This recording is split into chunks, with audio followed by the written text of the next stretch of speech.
Hi friends, welcome back to Samtanu kitchen. ತುಂಬಾನೇ interesting ಆಗಿರೋ ಕೆಲವು ಕಿಚನ್ ಟಿಪ್ಸ್ಗಳೊಂದಿಗೆ ಈ ವಿಡಿಯೋನ ಶೇರ್ ಮಾಡ್ತಾ ಇದ್ದೀನಿ. ವಿಡಿಯೋನ ಲಾಸ್ಟ್ ತನಕ ನೋಡಿ. ಹಾಗೆ ಸಬ್ಸ್ಕ್ರೈಬ್ ಮಾಡಿಲ್ಲ ಅಂದರೆ ಪ್ಲೀಸ್ ಸಬ್ಸ್ಕ್ರೈಬ್ ಮಾಡಿಕೊಂಡು ವಿಡಿಯೋನ ನೋಡಿ. ಡೈಲಿ ರುಟೀನಲ್ಲಿ ನಾವು ಪಾತ್ರೆಗಳನ್ನು ತುಂಬ ಸಲ ತೊಳಿತಾ ಇರ್ತೀವಿ. ಈ ರೀತಿ ತೊಳೆದಿರುವಂಥ ಪಾತ್ರೆಗಳನ್ನು ಡಿಶ್ ಡ್ರೈನರ್ ಬಾಸ್ಕೆಟಲ್ಲೇ ಹಾಕೋದು ತುಂಬಾ ಒಳ್ಳೆಯದು. ಇದರಿಂದ ನೀರೆಲ್ಲ ಕೆಳಗಡೆ ನಿಲ್ಲುತ್ತೆ, ಪಾತ್ರೆ ಬೇಗ ಡ್ರೈ ಆಗುತ್ತೆ. ಡ್ರೈ ಆದಮೇಲೆ ಪಾತ್ರೆಗಳನ್ನು ಜೋಡಿಸೋದು ತುಂಬಾ ಒಳ್ಳೆಯದು. ಒಂದೊಂದ್ಸಲ ಏನಾಗುತ್ತೆ ಅಂದರೆ ಪಾತ್ರೆಗಳು ಬಾಸ್ಕೆಟಲ್ಲಿ ತುಂಬಿರುತ್ತೆ, ತೊಳೆದಿಟ್ಟಿರ್ತೀವಿ, ಫುಲ್ ಡ್ರೈ ಆಗಿರುತ್ತೆ. ಹಾಗೆಯೇ ಸಿಂಕಲ್ಲಿ ಕೂಡ ಇನ್ನು ತೊಳೆಯೋದಕ್ಕೆ ತುಂಬ ಪಾತ್ರೆಗಳಿರುತ್ತೆ. ಅರ್ಜೆಂಟಲ್ಲಿ ನಾವು ಈ ಪಾತ್ರೆನ ಕೂಡ ಡ್ರೈ ಆಗಿರುವಂಥ ಪಾತ್ರೆಗಳ ಮೇಲೇ ಇಟ್ಬಿಡ್ತೀವಿ.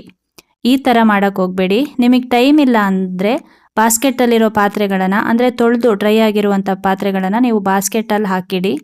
ಮತ್ತೆ ನೀವು ಪಾತ್ರೆಗಳನ್ನು ತೊಳೆದು ಡಿಶ್ ಡ್ರೈನರ್ ಬಾಸ್ಕೆಟಲ್ಲಿ ಹಾಕಿ ಇಡ್ಬೋದು. ಈ ರೀತಿ ಮಾಡೋದ್ರಿಂದ ನಿಮ್ಮ ಟೈಮ್ ಕೂಡ ಸೇವ್ ಆಗುತ್ತೆ. ಒಂದೊಂದ್ಸಲ ಟೈಮ್ ಇರಲ್ಲ ಪಾತ್ರೆಗಳನ್ನು ಜೋಡಿಸಿಡೋದಕ್ಕೆ, ಆದರೆ ಸಿಂಕಲ್ಲಿ ಪಾತ್ರೆಗಳನ್ನು ಹಾಗೇನೆ ಬಿಟ್ಟಿಡೋದಕ್ಕೆ ಕೂಡ ಆಗೋದಿಲ್ಲ, ತುಂಬಾ ಗಲೀಜು ಕಾಣ್ತಾ ಇರುತ್ತೆ. ಆವಾಗ ನೀವು ಸಪ್ರೇಟಾಗಿ ಒಂದು ಬಕೆಟನ್ನು ಇಟ್ಕೊಂಡು ಅಲ್ಲಿ ಪಾತ್ರೆಗಳನ್ನೆಲ್ಲ ಇಟ್ಟು ಮತ್ತೆ ನೀವು ಸಿಂಕಲ್ಲಿರೋ ಪಾತ್ರೆಗಳನ್ನು ತೊಳ್ಕೊಬೋದು. ಆದಷ್ಟು ಪಾತ್ರೆಗಳು ಡ್ರೈ ಆದಮೇಲೆ ಜೋಡಿಸಿಡಿ. ಒಂದೊಂದ್ಸಲ ನೋಡಿ ಈ ರೀತಿ ಪಾತ್ರೆಗಳಲ್ಲಿ ನೀರಿರುತ್ತೆ, ಅದನ್ನು ಹಾಗೇನೆ ನಾವು ಜೋಡಿಸಿಡಬಾರ್ದು, ಬ್ಯಾಕ್ಟೀರಿಯಾಗಳಾಗೋ ಚಾನ್ಸು ತುಂಬಾ ಇರುತ್ತೆ. ಆದಷ್ಟು ಬಟ್ಟೆಯಿಂದ ಒರೆಸಿ ನಾವು ಜೋಡಿಸಿಡ್ಬೇಕಾಗತ್ತೆ. ಸಿಂಕ್ನಲ್ಲಿ ಪಾತ್ರೆಗಳನ್ನು ತೊಳಿಬೇಕಾದ್ರೆ ಈ ರೀತಿ ಪಿಂಗಾಣಿ ಪಾತ್ರೆಗಳಿದ್ರೆ ಅಥವಾ ಗಾಜಿನ ಪಾತ್ರೆಗಳೇನಾದರೂ ಇದ್ದರೆ ಅದನ್ನು ಸಪ್ರೇಟಾಗಿ ಇಟ್ಬಿಡಿ.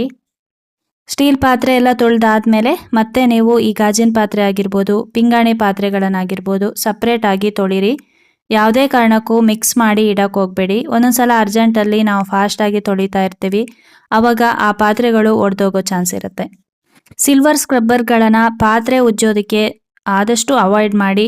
ಸಿಂಕ್ ತೊಳೆಯೋದಕ್ಕೆಲ್ಲ ಉಪಯೋಗಿಸ್ಕೋಬೋದು. ಒಂದೊಂದ್ಸಲ ನಾವು ಈ ನಾನ್ ಸ್ಟಿಕ್ ತವಗಳಿಗೆಲ್ಲ ಯೂಸ್ ಮಾಡ್ತೀವಿ, ನಾನ್ ಸ್ಟಿಕ್ ಪಾತ್ರೆಗಳಿಗೆಲ್ಲ ಯೂಸ್ ಮಾಡ್ತೀವಿ, ಸ್ಟೀಲ್ ಪಾತ್ರೆಗಳನ್ನು ತೊಳೆಯೋದಕ್ಕೆ ಕೂಡ ಯೂಸ್ ಮಾಡ್ತೀವಿ. ಆ ರೀತಿ ಮಾಡಬೇಡಿ, ಪಾತ್ರೆಗಳು ತುಂಬಾ ಡ್ಯಾಮೇಜ್ ಆಗುತ್ತೆ. ಬೇರೆ ಆಪ್ಷನ್ ಇಲ್ಲ ಅಂದಾಗ ನಾವು ಸ್ಟೀಲ್ ಸ್ಕ್ರಬ್ಬರ್ಗಳನ್ನು ಉಪಯೋಗಿಸ್ಕೋಬೋದು. ಅಂದರೆ ಹಾಲಿನ ಪಾತ್ರೆ ನೋಡಿ ಈ ರೀತಿ ಜಿಡ್ಡು ಕಟ್ಕೊಬಿಟ್ಟಿರುತ್ತೆ, ಅದನ್ನು ನಾರ್ಮಲ್ ಸ್ಕ್ರಬ್ಬರಿಂದ ತೆಗಿಯೋದು ತುಂಬಾ ಕಷ್ಟ. ಆವಾಗ ನಾವು ಈ ರೀತಿ ಸ್ಟೀಲ್ ಸ್ಕ್ರಬ್ಬರಿಂದ ಉಜ್ಜಿ ತೆಗಿಬೋದು. ಪಾತ್ರೆ ತೊಳೆಯೋದಕ್ಕೆ ಆದಷ್ಟು ಈ ರೀತಿ ಸ್ಕ್ರಬ್ಬರ್ಗಳನ್ನು ಉಪಯೋಗಿಸಿ. ಒಂದು ಕಡೆ ಸ್ಪಂಜ್ ಥರ ಇರುತ್ತೆ, ಇನ್ನೊಂದು ಕಡೆ ಸ್ಕ್ರಬ್ಬರ್ ಇರುತ್ತೆ. ಇದರಲ್ಲಿ ಉಜ್ಜೋದ್ರಿಂದ ಕೈಯೆಲ್ಲ ಡ್ಯಾಮೇಜ್ ಆಗೋದಿಲ್ಲ. ಇಲ್ಲ ಅಂದರೆ ಕೈ ಎಲ್ಲ ತುಂಬಾ ಡ್ಯಾಮೇಜ್ ಆಗಿರುತ್ತೆ, ನಾವು ಎಷ್ಟು ಸಲ ಪಾತ್ರೆ ತೊಳಿತೀವಲ್ವ, ಕೈ ಎಲ್ಲ ತುಂಬಾ ರಫ್ ಆಗುತ್ತೆ. ಅದರ ಬದಲಾಗಿ ಈ ರೀತಿ ಸ್ಮೂತ್ ಆಗಿರುವಂಥ ಸ್ಕ್ರಬ್ಬರ್ಗಳನ್ನು ಯೂಸ್ ಮಾಡ್ಕೊಳ್ಳಿ. ಒಂದು ಕಡೆ ಸ್ಮೂತ್ ಇರುತ್ತೆ, ಇನ್ನೊಂದು ಕಡೆ ರಫ್ ಇರುತ್ತೆ. ಹಾಗೆಯೇ ಸ್ಟೀಲ್ ಸ್ಕ್ರಬ್ಬರ್ಗಳನ್ನು ಯೂಸ್ ಮಾಡಬೇಕು ಅಂದಾಗ ಆದಷ್ಟು ಸ್ಟೀಲ್ ಸ್ಕ್ರಬ್ಬರ್ ಅಡಿನಲ್ಲಿ ಈ ರೀತಿ ಸ್ಕ್ರಬ್ಬರ್ನ ಇಟ್ಟು ಕೈಗೆ ಸ್ಟೀಲ್ ಸ್ಕ್ರಬ್ಬರ್ ತಾಗದೇ ಇರೋ ಥರ ನೀವು ಯೂಸ್ ಮಾಡ್ಕೊಳ್ಳಿ. ಇದರಿಂದ ಕೈ ತುಂಬಾ ಚೆನ್ನಾಗಿರುತ್ತೆ. ಇಲ್ಲಾಂದರೆ ಫುಲ್ಲು ಉಜ್ಜಿ ಕೈಯೆಲ್ಲ ತುಂಬ ನೋವು ಬಂದುಬಿಡುತ್ತೆ. ಅಷ್ಟೇ ಅಲ್ಲ, ಕೈ ಕೂಡ ಡ್ಯಾಮೇಜ್ ಆಗುತ್ತೆ. ಪಾತ್ರೆ ತೊಳೆದಾದ್ಮೇಲೆ ಅದನ್ನು ಜೋಡಿಸಿಡ್ಬೇಕಾದ್ರೆ ಅದರಲ್ಲಿ ನೀರಿನಂಶ ಇಲ್ಲದೆ ಇರೋ ಥರ ನೋಡ್ಕೊಳ್ಳಿ. ನೀರಿನಂಶ ಇದ್ದರೆ ಬ್ಯಾಕ್ಟೀರಿಯಾಗಳಾಗೋ ಚಾನ್ಸ್ ಇರುತ್ತೆ, ಹಾಗೆಯೇ ಅಲ್ಲೇ ಫಂಗಸ್ ಥರ ಆಗಿಬಿಡುತ್ತೆ. ಆದಷ್ಟು ಇದನ್ನೆಲ್ಲ ಅವಾಯ್ಡ್ ಮಾಡಿ ಒಂದು ಬಟ್ಟೆನ ತಗೊಂಡು ನೀಟಾಗಿ ಒರೆಸಿ ಜೋಡಿಸಿ ಇಟ್ಕೊಳ್ಳಿ. ಇದರಿಂದ ಪಾತ್ರೆ ಕೂಡ ಕ್ಲೀನಾಗಿರುತ್ತೆ, ಹಾಗೆ ನಮ್ಮ ಆರೋಗ್ಯ ಕೂಡ ಚೆನ್ನಾಗಿರುತ್ತೆ. ಜೋಡಿಸೋದಕ್ಕೆ ಟೈಮ್ ಇಲ್ಲ ಅಂದಾಗ ಈ ರೀತಿ ಸಪ್ರೇಟ್ ಬಕೆಟ್ಗಳಲ್ಲಿ ಪಾತ್ರೆಗಳನ್ನು ಎತ್ತಿಡಿ. ನೀವು ಫ್ರೀ ಇದ್ದಾಗ ಪಾತ್ರೆಗಳನ್ನು ಜೋಡಿಸ್ಕೊಳ್ಳಿ. ಪಾತ್ರೆಗಳನ್ನು ಸಿಂಕಲ್ಲಿ ತೊಳಿಬೇಕಾದ್ರೆ ಸಿಂಕನ್ನು ಆದಷ್ಟು ಕ್ಲೀನಾಗಿ ಇಟ್ಕೊಳ್ಳಿ. ಪಾತ್ರೆಗಳನ್ನು ತೊಳೆಯೋದಕ್ಕಿಂತ ಮುಂಚೆನೇ ಪಾತ್ರೆಗಳಲ್ಲಿರುವಂಥ ಆಹಾರ ಪದಾರ್ಥಗಳಾಗಿರ್ಬೋದು ಅಥವಾ ಏನಾದರೂ ವೇಸ್ಟೇಜ್ಗಳಾಗಿರ್ಬೋದು ಅದನ್ನೆಲ್ಲ ತೆಗೆದು ಡಸ್ಟ್ಬಿನ್ನಿಗೆ ಹಾಕಿ. ಪಾತ್ರೆಗಳಲ್ಲಿ ಫುಡ್ ಐಟಮ್ ಇದ್ದಾಗೇ ಅದ್ರ ಮೇಲೇ ಸ್ಕ್ರಬ್ಬರ್ ಹಾಕಿ ಉಜ್ಜೋದಕ್ಕೆ ಹೋಗಬೇಡಿ. ಅದನ್ನೆಲ್ಲ ತೆಗೆದು ಬಿಸಾಕಿ ಮತ್ತೆ ನೀರಲ್ಲಿ ತೊಳೆದು ಮತ್ತೆ ನೀವು ಸ್ಕ್ರಬ್ಬರಲ್ಲಿ ಉಜ್ಜೋದ್ರಿಂದ ಸ್ಕ್ರಬ್ಬರ್ ಕೂಡ ತುಂಬಾ ಬಾಳಿಕೆ ಬರುತ್ತೆ, ಜೊತೆಗೆ ಸಿಂಕ್ ಕೂಡ ಗಲೀಜಾಗೋದಿಲ್ಲ. ಒಂದೊಂದೇ ಪಾತ್ರೆಗಳನ್ನು ಈ ರೀತಿ ತೊಳೆದು ಸಿಂಕ್ ಹತ್ರನೇ ಇಟ್ಕೊಳ್ಳಿ. ಪಾತ್ರೆಗಳನ್ನು ತೊಳೆದು ಸಿಂಕ್ ಒಳಗಡೆನೇ ಇಟ್ಟು ಎಲ್ಲ ಪಾತ್ರೆಗಳನ್ನು ಸಿಂಕ್ ಒಳಗಡೆ ಹಾಕಿ ಮತ್ತೆ ತೊಳೆಯೋದಕ್ಕೆ ಹೋಗಬೇಡಿ. ಪಾತ್ರೆಗಳನ್ನೆಲ್ಲ ಉಜ್ಜಿ ಒಂದು ಕಡೆ ಎತ್ತಿಟ್ಕೊಂಡು ಮತ್ತೆ ಸಿಂಕನ್ನು ಕ್ಲೀನ್ ಮಾಡಿ ನೆಕ್ಸ್ಟು ನೀವು ಪಾತ್ರೆಗಳನ್ನು ತೊಳಿಬೋದು. ನೋಡಿ, ಪಾತ್ರೆಗಳನ್ನು ಉಜ್ಜಿ ಇಟ್ಕೊಂಡಿದ್ದೀನಿ ಅಷ್ಟೇ, ಸಿಂಕಲ್ಲಿ ಎಷ್ಟೊಂದು ಕಸ ಇದೆ. ಇದನ್ನೆಲ್ಲ ತೆಗೆದು ಬಿಸಾಕಿ ಮತ್ತೆ ನಾವು ಪಾತ್ರೆಗಳನ್ನು ತೊಳ್ಕೊಳ್ಳೋದು ತುಂಬಾ ಒಳ್ಳೆಯದು. ಸಿಂಕ್ ಒಳಗಡೆನೆ ಪಾತ್ರೆಗಳನ್ನು ಇಟ್ಟು ಅಲ್ಲೇ ನಾವು ಪಾತ್ರೆಗಳನ್ನು ತೊಳೆಯೋದು ಅಷ್ಟು ಒಳ್ಳೆಯದಲ್ಲ. ಒಂದು ಪಾತ್ರೆ ಜಿಡ್ಡು ಇನ್ನೊಂದು ಪಾತ್ರೆಗೆ ಶಿಫ್ಟ್ ಆಗೋ ಚಾನ್ಸ್ ಇರುತ್ತೆ.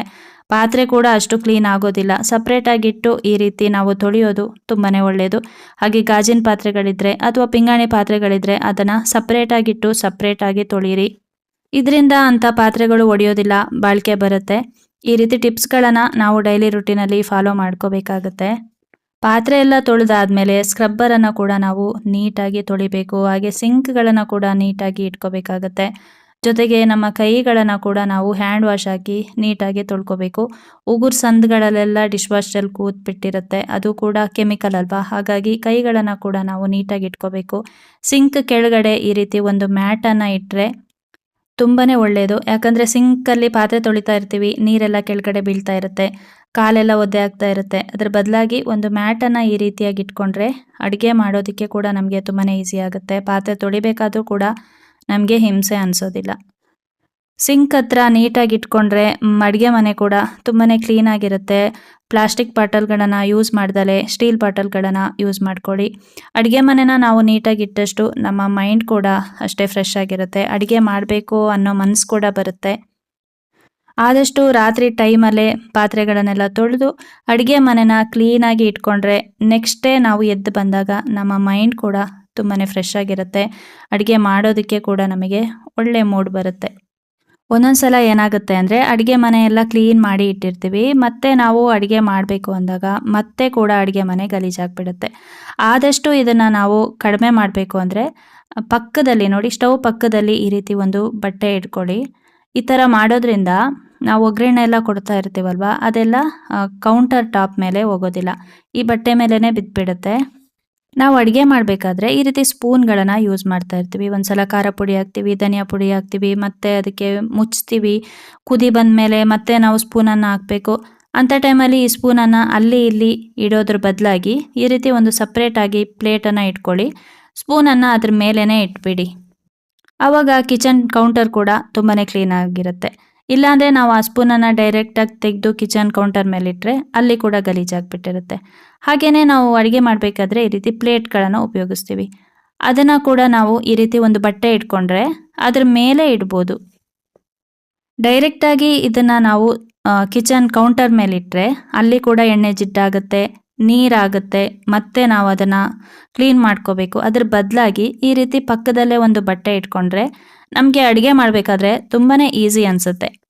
ಇನ್ನೂ ಒಂದು ಟಿಪ್ಸ್ ಅಂದರೆ ಪದೇ ಪದೇ ಅಡುಗೆ ಮಾಡೋದಕ್ಕಿಂತ ಒಂದೇ ಸಲ ಅಡುಗೆನ ಮಾಡಿಟ್ಕೊಳ್ಳಿ. ಇದರಿಂದ ಅಡುಗೆ ಮನೆ ತುಂಬಾ ಗಲೀಜಾಗೋದಿಲ್ಲ. ನಿಮಗೆ ಯಾವಾಗ ಊಟ ಮಾಡಬೇಕು ಅನಿಸುತ್ತೆ ಆವಾಗ ಸ್ವಲ್ಪ ಬಿಸಿ ಮಾಡಿ ನಾವು ಮಾಡ್ಕೋಬೋದು. ಇವಾಗ ಬೆಳಿಗ್ಗೆ ನಾವು ಬ್ರೇಕ್ಫಾಸ್ಟ್ ರೆಡಿ ಮಾಡ್ತಾ ಇರ್ತೀವಲ್ವ, ಆವಾಗಲೇ ನಾವು ಸಾಂಬಾರೆಲ್ಲ ಮಾಡಿಟ್ಕೊಂಡ್ರೆ ಮತ್ತೆ ನಮಗೆ ಅಡುಗೆ ಮಾಡೋದು ಈಸಿ ಅನಿಸುತ್ತೆ. ಮತ್ತೆ ನಾವು ಮಧ್ಯಾಹ್ನಕ್ಕೆ ಇಟ್ಕೊಂಡ್ರೆ ಅಲ್ಲಿ ಎಷ್ಟೊಂದು ಟೈಮ್ ಎಷ್ಟಾಗುತ್ತೆ.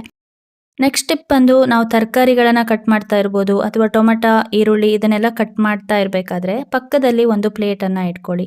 ಆ ವೇಸ್ಟೇಜ್ ಎಲ್ಲ ಏನಿದೆ ಅದನ್ನೆಲ್ಲ ಆ ಪ್ಲೇಟಿಗೆ ಹಾಕಿ ನಾವು ಅಲ್ಲಿ ಇಲ್ಲಿ ಹಾಕೋದ್ರಿಂದ ಕ್ಲೀನ್ ಮಾಡೋದು ನಮಗೇನೆ ತುಂಬ ಕಷ್ಟ ಅನಿಸ್ಬಿಡುತ್ತೆ. ಇದರಲ್ಲಿರೋ ವೇಸ್ಟೇಜ್ ಎಲ್ಲ ಡಸ್ಟ್ಬಿನ್ನಿಗೆ ಹಾಕಿ ಅವಾಗಿಂದ ಅವಾಗಲೇ ನಾವು ಈ ಪ್ಲೇಟ್ಗಳನ್ನು ತೊಳ್ಕೊಬೋದು. ಇದನ್ನು ಮತ್ತೆ ಸಿಂಕಿಗೆ ಹಾಕಿ ಅದ್ರ ಜೊತೆ ಬೇರೆ ಪಾತ್ರೆಗಳನ್ನೆಲ್ಲ ಹಾಕಿ ಮತ್ತೆ ಇದಕ್ಕೆ ಡಿಶ್ ವಾಶ್ ಜೆಲ್ ಹಾಕಿ ತೊಳೆಯೋ ಅವಶ್ಯಕತೆನೇ ಇಲ್ಲ. ಅವಾಗಿಂದ ಅವಾಗಲೇ ನಾವು ಈ ರೀತಿ ಸಣ್ಣ ಪುಟ್ಟ ಕೆಲಸ ಮಾಡೋದ್ರಿಂದ ಅಡುಗೆ ಮನೆ ಕೆಲಸ ನಮಗೆ ತುಂಬಾ ಈಸಿ ಆಗುತ್ತೆ. ಹಾಗೆಯೇ ನಾವು ಈ ಚಾಪಿಂಗ್ ಬೋರ್ಡ್ಗಳನ್ನು ಹಾಗೆ ಈ ನೈಫ್ಗಳನ್ನು ಯೂಸ್ ಮಾಡ್ತಾ ಇರ್ತೀವಿ, ಅದನ್ನು ಕೂಡ ಹಾಗೆ ಅವಾಗಿಂದ ಅವಾಗಲೇ ನಾವು ವಾಶ್ ಮಾಡೋದ್ರಿಂದ ನಮಗೆ ಕೆಲಸ ಈಸಿ ಆಗುತ್ತೆ. ಅದನ್ನೇನಾದರೂ ಹಾಗೆ ತೆಗೆದಿಟ್ರೆ ಅದು ಒಣಗೋಗುತ್ತೆ, ಮತ್ತೆ ಅದನ್ನು ತೊಳೆಯೋದು ತುಂಬಾ ಕಷ್ಟ. ಈ ರೀತಿ ಟಿಪ್ಸ್ಗಳನ್ನು ನಾವು ಡೈಲಿ ರುಟೀನಲ್ಲಿ ಮಾಡೋದ್ರಿಂದ ಅಡುಗೆ ಮನೆ ಕೆಲಸ ಅನ್ನೋದು ನಮಗೆ ತುಂಬಾ ಈಸಿ ಆಗುತ್ತೆ. ನೀವೇನಾದರೂ ಮೊಟ್ಟೆ ಬೇಯಿಸ್ತಾ ಇದ್ದರೆ ಅದಕ್ಕೆ ಸ್ವಲ್ಪ ಉಪ್ಪನ್ನು ಹಾಕ್ಕೊಳ್ಳಿ. ಈ ರೀತಿ ಮಾಡೋದ್ರಿಂದ ಮೊಟ್ಟೆ ಒಡೆಯೋದಿಲ್ಲ. ತುಂಬ ಜನ ವೈಟ್ ರೈಸೇ ಊಟ ಮಾಡ್ತಾ ಇರ್ತೀವಿ, ಆದರೆ ಬಾಯ್ಲ್ಡ್ ರೈಸ್ ಅನ್ನೋದು ನಮ್ಮ ಆರೋಗ್ಯಕ್ಕೆ ತುಂಬಾ ಒಳ್ಳೆಯದು. ದಿನಕ್ಕೊಂದ್ಸಲನಾದರೂ ನಾವು ಬಾಯ್ಲ್ಡ್ ರೈಸ್ ಊಟ ಮಾಡೋದ್ರಿಂದ ನಮ್ಮ ಆರೋಗ್ಯ ತುಂಬಾ ಚೆನ್ನಾಗಿರುತ್ತೆ.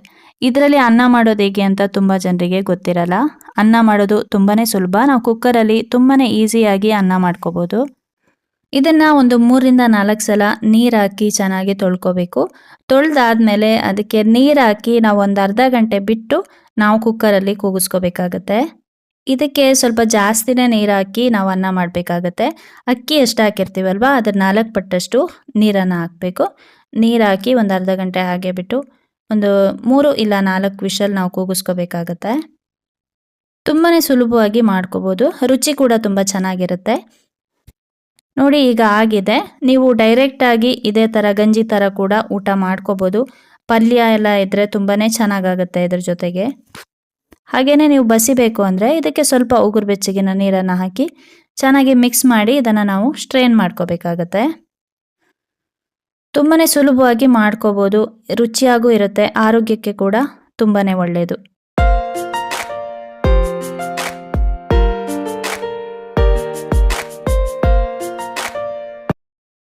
ತಲೆಗೆ ಎಣ್ಣೆ ಹಾಕಬೇಕು ಅಂದಾಗ ಎಣ್ಣೆನ ಸ್ವಲ್ಪ ಬಿಸಿ ಮಾಡಿ ಹಾಕಿದ್ರೆ ಕೂದಲಿಗೆ ತುಂಬಾ ಒಳ್ಳೆಯದು. ನಾನಿಲ್ಲಿ ಕೊಬ್ಬರಿ ಎಣ್ಣೆ ಹಾಗೆ ಅಷ್ಟೇ ಪ್ರಮಾಣದಲ್ಲಿ ಹರಳೆಣ್ಣೆ ಕೂಡ ಹಾಕ್ತಾ ಇದ್ದೀನಿ.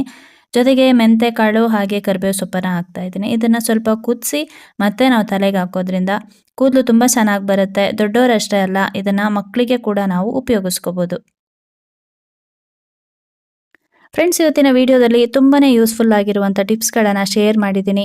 ವಿಡಿಯೋ ಇಷ್ಟ ಆಗಿದ್ದರೆ ದಯವಿಟ್ಟು ಒಂದು ಲೈಕ್, ಶೇರ್ ಹಾಗೆ ಕಮೆಂಟ್ಸ್ ಮಾಡಿ. ಸಬ್ಸ್ಕ್ರೈಬ್ ಮಾಡಿಕೊಂಡು ವಿಡಿಯೋನ ನೋಡಿ. Thank you friends. Thanks for watching. Thank you.